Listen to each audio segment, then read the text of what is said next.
Praise the Lord, hallelujah. Zion வேதாகம ஆய்விற்கு அன்போடு கூட இயேசு கிறிஸ்துவின் நாமத்தில் உங்களை வரவேற்கிறேன். இன்றைய தினத்திலும் எரேமியா தீர்க்கதரிசன புஸ்தகம் அதிகாரங்கள் 10, 11 மற்றும் 12 அதிகாரங்களில் உள்ள வசனங்களை தியானிக்க சர்வ வல்லமையுள்ள தேவன் தாமே நமக்கு கிருபை பாராட்டுவாராக.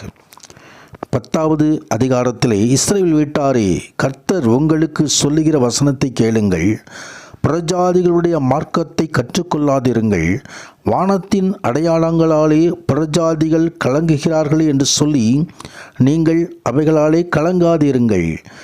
ஜாதிகளின் வழிபாடுகள் வீணாயிருக்கிறது என்று சொல்லி அங்கே விக்கிரக ஆராதனை குறித்து அங்கே ஆண்டவர் சொல்கிறதை குறித்து பார்க்கிறோம். அங்கே 6வது வசனத்திலே எரேமியா, கர்த்தாவே, உமக்கு ஒப்பானவன் இல்லை, நீரே பெரியவர், உமது நாமமே வல்லமையில் பெரியது என்று சொல்லி ஆண்டவரை புகழுகிறதை குறித்தும் பார்க்கிறோம். கர்த்தருடைய பரிசுத்த நாமத்திற்கு மகிமை உண்டாவதாக.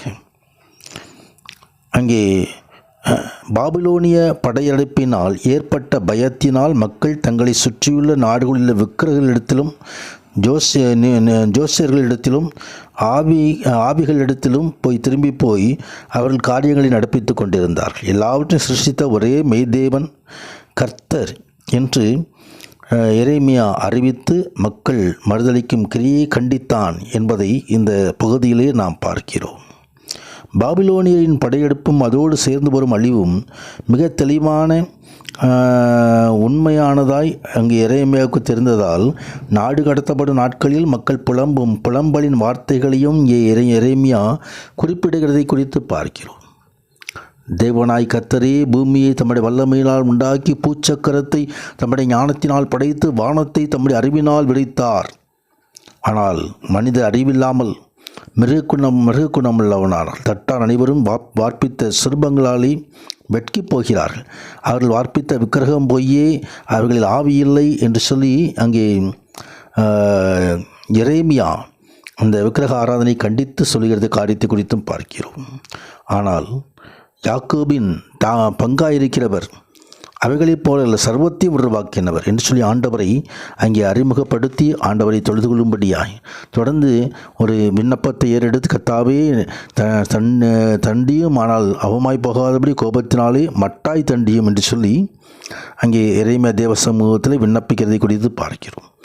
11வது அதிகாரத்தில் உடன்படிக்கை மீறப்படுகிறதை குறித்து வேதம் தெரிவிக்கிறது. என் சத்தத்தை கேட்டு நான் உங்களுக்கு கற்பிக்கிறபடி எல்லா காரியங்களையும் செய்யுங்கள், அப்பொழுது நீங்கள் என் இருப்பீர்கள், நான் உங்கள் தேவனாயிருப்பேன். ஆண்டோட வார்த்தையை நாம் கடைபிடிக்கும் பொழுது தான் ஆண்டவர் தேவனாயிருப்பார், அவர் நம் ஜனங்களாயிருப்போம். கர்த்தருடைய நாமத்துக்கு மகிமை உண்டாவதாக. ஆம், தேவனை தங்கள் கர்த்தராகி ஆண்டவரை ஏற்றுக்கொண்டு கீழ்ப்படிவாக அவரோடு இஸ்ரவேல் உடன்படிக்கை செய்து கொண்டிருந்தார்கள். எனவே தேவனும் அவர்களுக்கு தேவனாக இருந்து கானான் தேசத்தை அவர்களுக்கு கொடுப்பதாகவும் அவர்களுக்கு தேவையான பாதுகாப்பை கொடுப்பதாகவும் அவர் வாக்குத்தத்தம் பண்ணியிருந்தார். ஆனால் ஜனங்கள் அதை மறந்து போனார்கள். அவர்கள் கேளாமலும் தங்கள் செவியை சாயாமலும் போய் தம் பொல்லாத கடினமான இதயத்தின்படி நடந்தார்கள். ஆதலால் நான் அவர்கள் செய்யும்படி கட்டளையிட்டதும் அவர்களுக்கு செய்யாமல் போனதுமான இந்த உடன்படிக்கையின் வார்த்தையெல்லாம் அவர்களுக்கு பழிக்க பண்ணுவேன் என்று சொல்லி ஆண்டவர் சொல்கிறதை குறித்து பார்க்கிறோம்.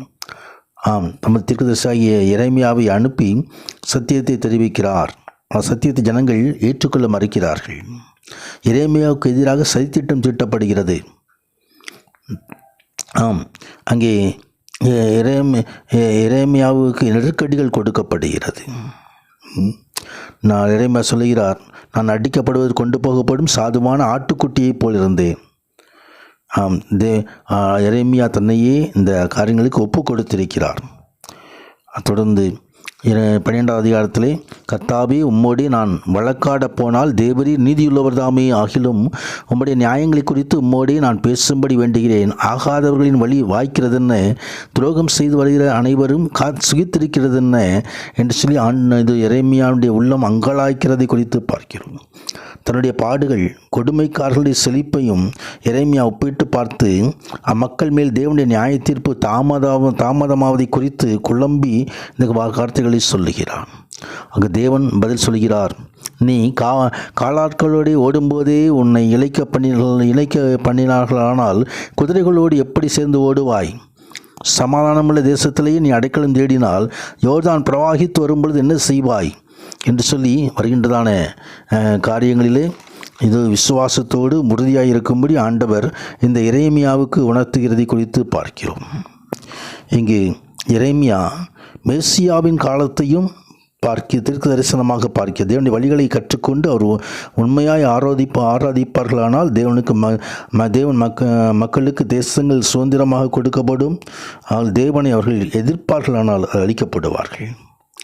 ஆம், ஆண்டவராய் தேவன் அங்கு ஒரு அழைப்பு கொடுத்து தேவனுடைய ரட்சியை பெற்றுக்கொள்ளும்படியாய் அழைக்கிறார். அதே அழைப்பு இன்றைக்கும் நமக்கு கொடுக்கப்படுகிறது.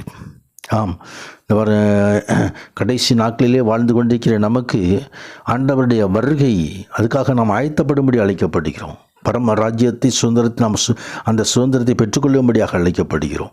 தேவ சமூகத்தில் காத்திருந்து தேவனுடைய ரட்சிப்பை பெற்றுக்கொண்டு தேவ சமூகத்திலே விசுவாசத்தில் உறுதியாயிருந்து சத்துருவுக்கு எதிர்த்து நின்று தேவனுடைய ராஜ்யத்தை நாம் சுதந்திரிப்போம். கர்த்தர் மகிமையான ஆசீர்வாதங்களை அருளி செய்தருள்வாராக. பரிசுத்த நாமத்துக்கு மகிமை உண்டாவதாக. ஆமேன், ஆமேன்.